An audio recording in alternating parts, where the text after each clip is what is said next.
Hi, I'm Paul Elam with a voice for men and an ear for men.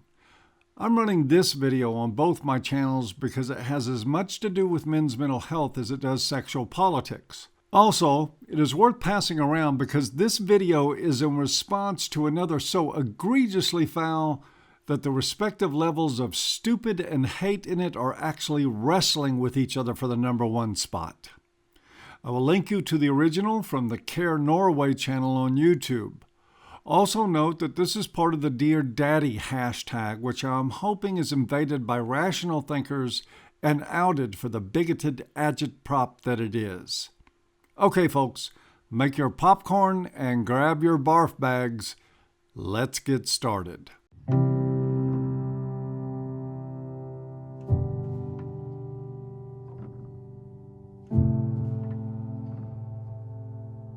Dear Daddy, I just wanted to thank you for looking after me so well, even though I'm not yet born. I know you already try harder than Superman. You might even let Mommy eat sushi. But I need to ask you a favor. Okay, let's be clear here. Daddy, you're running around like mad, working your ass off to take care of me, being Superman. But as long as Mommy is in labor and we are on the way to the hospital, can I fill you with feminist propaganda on the way, letting you know that underneath all that protection and provision, you're really just a piece of shit? Well, of course, darling, you can do anything you want to do. Go ahead and hit me with the crazy. I don't need to focus on driving all that much anyway. Warning. It's about boys. Oh, fuck. Okay, here we go. Because, you see, I will be born a girl, which means that by the time I'm 14, the boys in my class will have called me a whore, a bitch, a cunt, and many other things. Oh, and of course, as a girl, I will have called boys losers, fags, pricks, dicks, assholes, and many other names. But that's different. Of course, because you don't see. Names don't hurt boys. Nothing hurts them because they have no feelings. And if they did, who would care anyway? Because boys are douchebags. But back to the more important subject, Daddy. Me. I need protection from words. I know, you will raise me to be an independent, tough-minded woman capable of surviving in the world. And I know I can do that. But first, Daddy, you have to make sure the world is nice to me. You have to make sure being strong is easy and never tested. Kids are all cruel to each other, but it is much, much worse when boys are cruel to girls, because girls have value. Things. It's just for fun, of course. Something boys do. So you won't worry. And I understand that.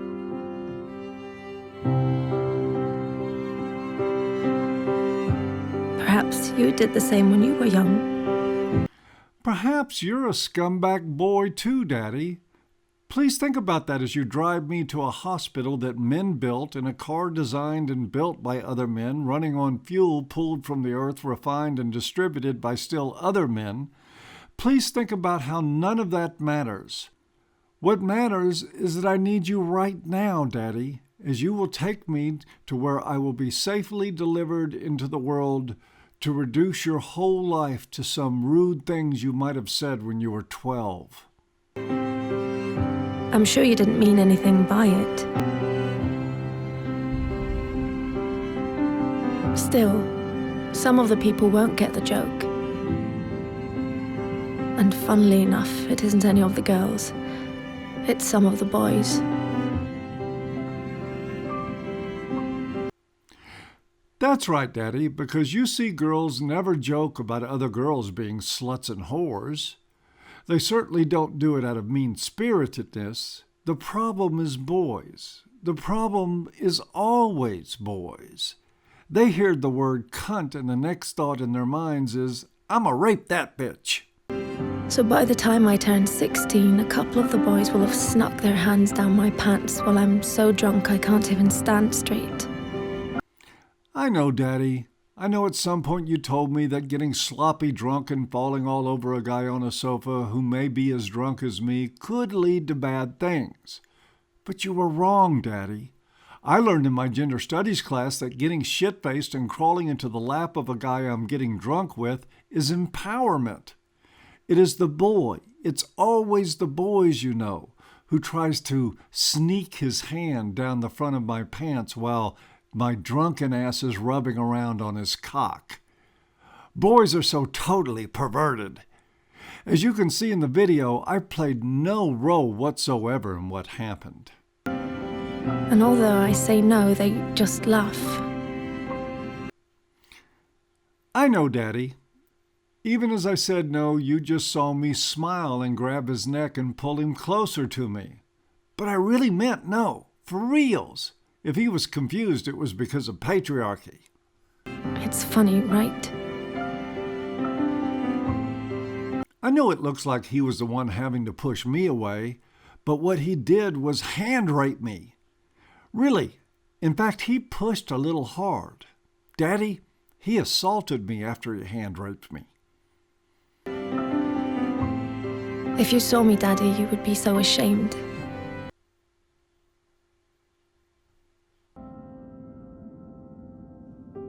No wonder I'm raped when I'm 21. Speaking for myself here, let me see if I got this right.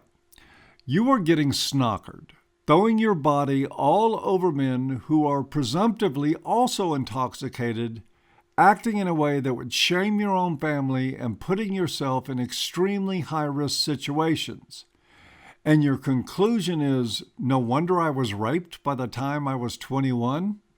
Well, okay, I'm with you on this. Let's keep going. 21 and on my way home in a taxi driven by the son of a guy you went swimming with every Wednesday. The guy who always told insulting jokes. But they were, of course, only jokes. So you laughed. You get the connection, Daddy? You went swimming with my rapist and laughed at his pubescent humor. That is what causes rape, Daddy. Juvenile jokes and swimming. Well, at least boys who swim. It is different for girls. Girls can swim without growing up to be rapists. Had you known that his son would end up raping me, you would have told him to get a grip. But how could you know? He was just a boy, telling weird jokes. And in any case, it wasn't your business. You were just being nice. But his son, raised on these jokes, becomes my business. Daddy, did I tell you I was psychotic? I guess I probably should have, but I'm certain just the same that someday when feminism has rooted the last vestiges of logic and reason from science, some brave feminist scholar will establish an empirical, causative link between jokes in the boys' locker rooms and rape. But Daddy, do we really have to wait for that research? Can't we just ban boys from humor or something? Can't we make them more like girls who never say anything sexually off-color? Daddy, can't you just act as the muscle here and slap the smiles off those boys' faces? Look at them. They're laughing. And someday most of them will grow up to rape me when I get soused and throw myself at them. Then finally, I meet Mr. Perfect. And you're so happy for me, Daddy, because he really adores me. And he's smart. Oh, God. I hope she's not drinking again. With a great job, and all through the winter he goes cross-country skiing 3 times a week, just like you. But one day he stops being Mr. Perfect. Don't look now, but this may be about the time he figures out that you aren't Miss Perfect yourself. Just saying. And I don't know why. Wait, am I overreacting? One thing I do know, I'm not the victim type.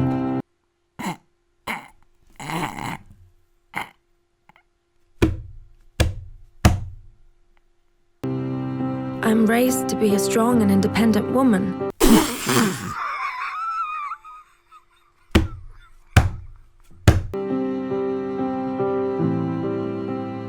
But one night it's just all too much for him. with work and the in-laws and the wedding coming up. So he calls me a whore. Just like you called a girl in middle school a whore once. See, Daddy, that is the problem. My abusive, rapist boyfriend, who I said is just like you, your friend the cabbie who raped me, and yes, you, Daddy, now driving me to the hospital with a gleam in your eye and your heart filled with hope for my life, are all the same. You are all rapists and abusers. Fuck you, Daddy. If I did not need you to take care of me, I would never speak to you. Then another day, he hits me.